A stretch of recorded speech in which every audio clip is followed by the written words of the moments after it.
Habis.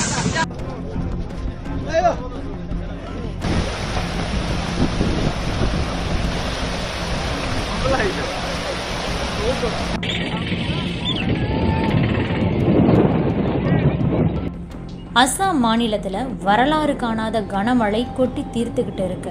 கடும் வெள்ளப்பெருக்கு காரணமாக 7 பேர் வரைக்கும் பலியாகி இருக்கிறதா மாநில பேரிடர் மேலாண்மை ஆணையம் தெரிவிச்சிருக்கு. வடகிழக்கு மாநிலங்களில் ஒன்றான அஸ்ஸாம் மற்றும் அதன் அண்டை மாநிலங்களான மேகாலயா மற்றும் அருணாச்சல பிரதேசத்தில் கடந்த சில நாட்களாகவே தொடர் கனமழை பெய்து வருது. அங்க இருக்கக்கூடிய ஆறுகளில் வெள்ளப்பெருக்கு ஏற்பட்டிருக்கு. கோபிலி ஆற்றில் அபாய அளவை கடந்து வெள்ள நீர் ஓடிட்டு இருக்கு. இந்த ஆண்டுல முதல் முறையா ஏற்பட்டிருக்கிற இந்த வெள்ளப்பெருக்குல கச்சார், திமஜி, ஹோஜை, கர்பி அலோங் மேற்கு, நகாவன், கம்ரூப் உள்ளிட்ட 20 மாவட்டங்கள் பெரிய அளவில் பாதிக்கப்பட்டிருக்கு. 1321 ஹெக்டேர் விவசாய நிலங்கள் நீரில் மூழ்கி இருக்கிறதா தகவல்கள் தெரிவிக்குது.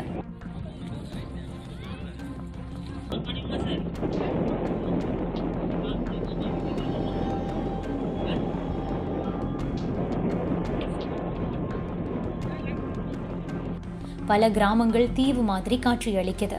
குடியிருப்பு பகுதிகளில் வெள்ளம் சூழ்ந்ததால 2,02,385 பேர் இதுவரைக்கும் பாதிக்கப்பட்டிருக்காங்க. 7 பேர் பலியாகி இருக்கிறாங்க. 20 மாவட்டங்கள் வெள்ள நீரால சூழப்பட்டிருக்கு.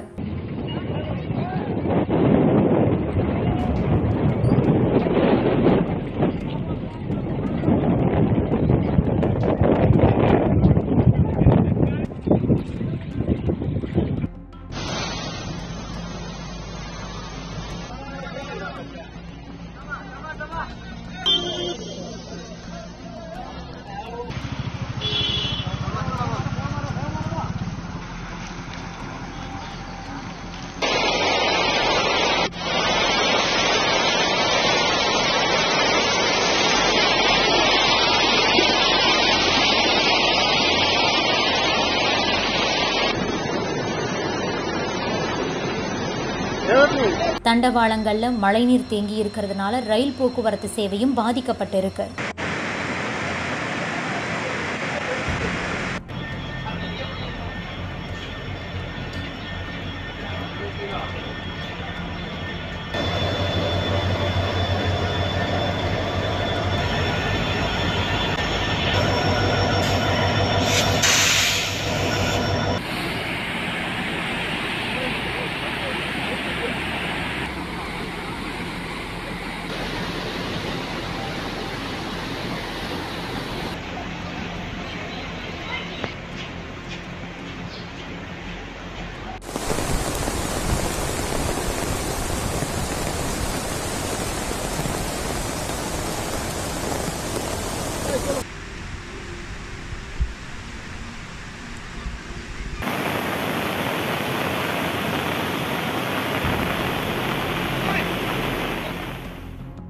அஸ்ஸாம்ல நிலச்சரிவில் சிக்கி 5 பேர் உயிரிழந்திருக்காங்க. அதே மாதிரி அருணாச்சல பிரதேசத்துல 4 பேர் நிலச்சரிவால உயிரிழந்திருக்கிறதா தகவல்கள் வெளியாகி இருக்கு. 50,000க்கும் மேற்பட்டோர் வீடுகளை இழந்திருக்காங்க. வெள்ளக்காடா காட்சியளிக்கிற அஸ்ஸாம்ல மீட்பு பணிகள் தொடர்ந்து நடைபெற்று வருவதா மாநில அரசு அறிவிச்சிருக்கு.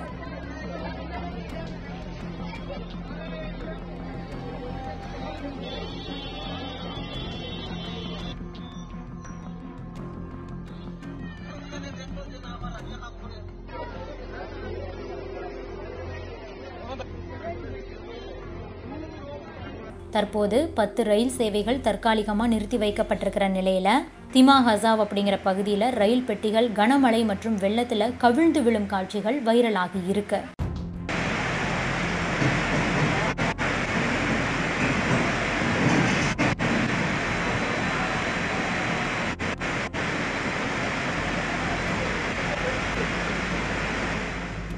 ரயிலில் சிக்கி தவித்த 119 பயணிகள் விமானப்படை விமானம் மூலமா பாதுகாப்பா மீட்கப்பட்டிருக்கிறதா ரயில்வே துறை அறிக்கை வெளியிட்டிருக்கு.